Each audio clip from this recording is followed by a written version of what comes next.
this is your excuse to hide the fact that you had a take and maximum people disagreed with you. He wants to use this excuse to delete the video to save face from his 100 subscribers. Keep it up. I dare you.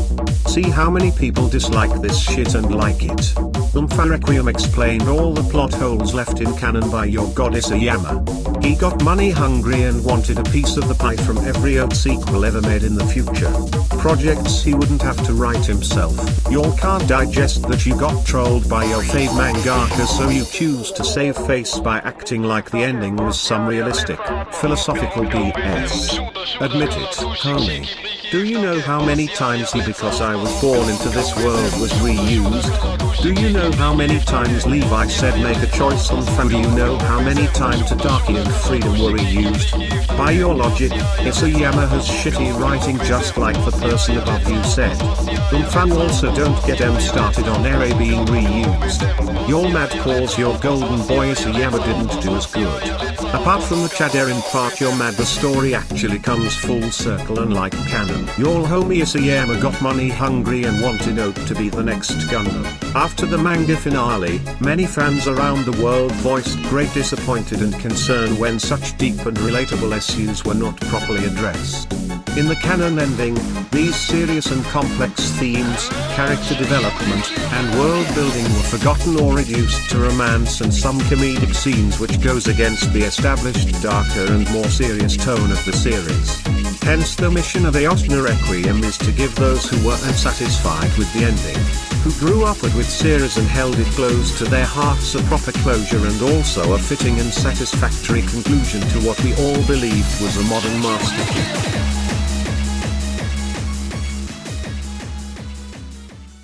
Previously, I made a video called AOTnoRequiem is hot garbage, and whilst I think I made decent points, I have to admit that the way I presented myself in that video was careless and simply toxic. So this time, I want to properly present my points. This doesn't mean that you have to agree with me, and by no means I mean to disrespect the people who worked on this project or send any hate. I didn't mean to come across that way in the previous video either. It was more so my disappointment that people will praise any ending revolving Attack on Titan or Requiem theory, no matter how poorly it's written. And the same can be said about different parts of the fandom. Whether the ending would be written about ships like Eren Mecha or Eren Hisu, or making Eren look like the next coming of Jesus Christ himself. People will enjoy something that is appealing to them rather than judge the story on its quality of the writing.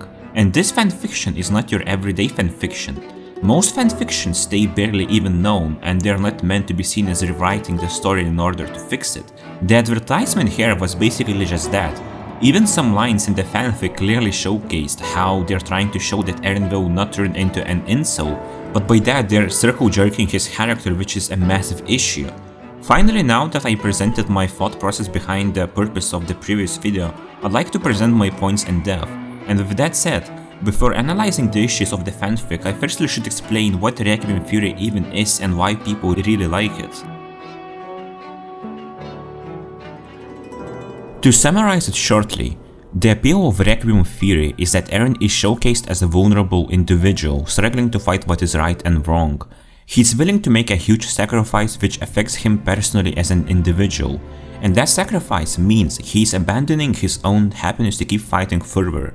One of the strengths of this theory is his emotional journey, his dynamics with friends and how important to him is to protect the next generation, which hopes to establish a theme called Children Are the Future. This theory basically shows that a monster like Eren Yeager is a human being just like everyone else, but he has chosen a darker path which led him only to suffer, and he slowly was ending up in a never-ending cycle of regret and despair. I think that's the appeal of this theory, where a character like Eren tries to atone for his sins but it's too little too late, and he was always forcing himself to believe his own lies to keep moving forward. Not to mention, part of the regret means that he has to admit one thing. He doesn't know if what he did truly was the only way, which perfectly ties up with the theme of chapter 1-7, where the message is basically that people do have the potential to sit down and speak their problems. But human nature most of the time makes people fight and only then think about the consequences. and Eren would have faced strong consequences for his actions. If you want more in-depth explanation about Requiem, I highly recommend to watch my video about Requiem called What Makes Requiem Interesting. As much as I like this theory, unfortunately I don't think that Attack on Titan fandom does understand the core elements of Attack on Titan's story, and they also don't seem to understand the appeal of Requiem theory and Eren's character. So finally, let's talk about the issues of Attack on Titan Requiem, Part 1. Firstly, some of you might know that I made a video basically covering why chapter 137 is a terrible chapter, and the moment I saw the same dialogue being adapted I was concerned. Because the dialogue between Zeke and Armin wasn't even the problem, it fleshed out Zeke and Armin as a characters further. It did its job just well.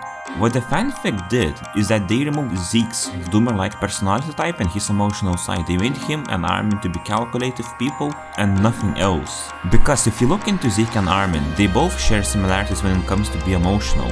They both are brothers to Eren in some way, so they had something in common.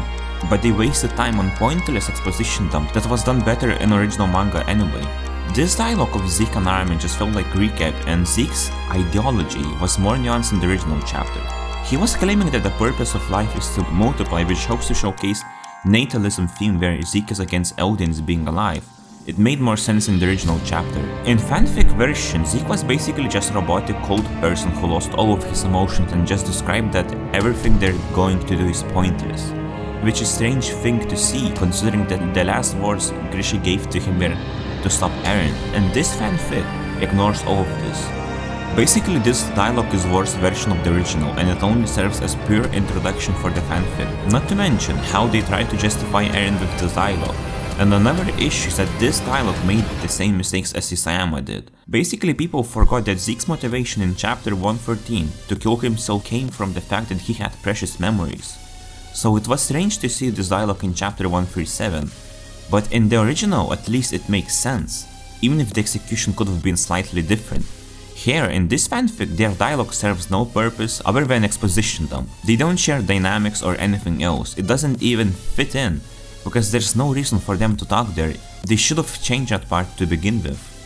Secondly, understand that Kid Eren and Adult Eren represent the moment of chapter 1 memory. However, it already ruins chapter 131 and chapter 1, because the point of that memory in chapter 1 was to showcase that something horrible was going to happen to Eren. And here the context that they created to that memory isn't horrifying because Eren is just there in the clouds scoping about freedom. The genocide or any other horrible things are not even addressed, which should naturally make Eren cry in chapter 1. Essentially, this is pointless addition that doesn't do much other than make Eren look cool. The idea is pretty neat, but the execution is pretty terrible. Especially if you look at chapter 131. The point of that chapter was that Eren was under a coping mechanism where he thinks he's doing the right thing, and he's finally fighting for freedom, when in reality he's just ignorant and hypocritical because he's killing the same people he once saved, such as Ramsey. Basically, Kid Eren was even unable to see reality, so this fanfic completely ruins that and fails to stay consistent with what was established before. It failed to convey how childish Eren did look, and there's no depth and nuance here. All they do with Eren is just make him stay as one-note character who keeps repeating the same catchphrases such as freedom, I keep walking forward, and so on. There's nothing else beyond the surface level characterization, but instead of depicting that, he's just shown to be just a cool guy. It was simply edgy, didn't fit the tone, and it was cringe to read all of that. It was written for a 15-year-old teenager to self-insert into Eren, not to actually convey any of his characteristics. Another hypocrisy was that he thinks the cycle of hatred will stop as long as one side will be slaughtered, which is obviously false because the story in chapter 128 pretty much stated, through Kiyomi, that the hatred will never stop because parties will fight among themselves. The dialogue in general feels corny and generic. What Eren says is nothing new, he simply says the exact same words he did before. They fail to add anything new or interesting to explore his character besides just circle jerking him in every panel. Another issue is that the story has almost no build-up for Requiem ending, and it barely works. So not rewriting the entire Rumbling arc and parts of War for Paradise arc is a death sentence right here. Most of the stuff that people hate in Rumbling arc carried right from the War for Paradise arc and its issues. So essentially the people are wasting time, because you can't change the entire perspective and message of the story just through 3 chapters. So, as you can see, most of these additions are tiny and they contradict the story in many ways. Finally, the biggest offender to this chapter is how the message is basically that genocide is the only way. The way this has been achieved is by zero build-up and setup. It is conveyed as if that's the only natural solution, and Eren somehow is completely okay with it, even though his character doesn't know for sure if that's real or not.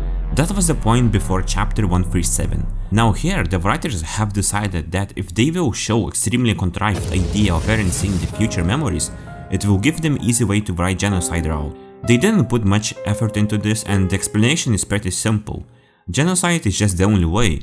So these people did unironically justify genocide, and made Eren look like he thinks this is a cool thing to do, and contradicted the chapters 120 to 122, where it's essentially explained that Eren haven't seen any new memories and the timeline of Attack on Titan is predetermined, so he can't even see into future if there's no other Titan shifters that inherited his Titan. This simply makes no sense, because future memories are the worst addition here. A person can't see any possible options, because that's not how paths function. The power of the paths never once did show the future memories of the world, it only showed the memories of one person. If it did show the world memories, then in chapter 121 Eren and Zeke would have seen it and would have known all alternative options. This serves as nothing else but lazy idea to just justify genocide. It is completely forced plot point to make Eren seem correct. If you really wanted to write this plot point, then you need to rewrite chapters 120 to 122. All of this just removes all of the nuance from Eren as a character who had moral dilemma, and his emotional journey is non-existent anymore. The story has been turned into simplistic kill or be killed narrative with genocide apology, and that's it. There's no other indication that helps for the reader to see deeper meaning, because there's no deeper meaning. All of the dialogue is extremely basic and it lacks subtlety. A good writer cannot directly answer the themes and questions for the reader because it needs to remain mysterious for the reader to understand on his own. And these writers did just that. They just revealed everything and didn't write anything creative or subtle for the reader to theorize. Another issue is the constant representation of badass appearance for Eren, which is simply contradicting the real Eren. Because as a character, Eren is a very sympathetic dude. He feels extremely bad for what he is doing, and he hates himself for it. This is established in the original story, that a character like Eren has flaws, and his flaws are shown directly in chapter 131, and in chapter 133 he even contradicts himself as a person. But here he has no flaws, he is perfect, he is portrayed as a national hero of paradise just fighting for freedom. This feels like wet fantasy for the Jaegers and a complete misunderstanding of what Eren's character actually supposed to be. It doesn't even work with the Requiem theory either, because the point there is about how devastating for a person like Eren is to kill so many innocent people. And I guess the fanfic Eren feels nothing for his victims. There's just no nuance about him, he simply views everyone as his enemies even though that's incorrect. In chapter 100 you can see that he understands that people are not just born evil, which was supposed to help to understand that Eren has changed since his last meeting with Reiner, where he views every person as either black or white, and his fanfic just simply made Eren to do the exact same thing as before. He just sees people from the outside world as evil apparently to this fanfiction. This doesn't really stay consistent with Eren's development because it was undone by this fanfiction. Eren has multi-layered motivations, but they just made him one-note character that only looks cool and appealing to the Jaegers and no one else. They removed all of the complex themes which made the story interesting in the first place. It has become an extremely basic story, and that's the issue.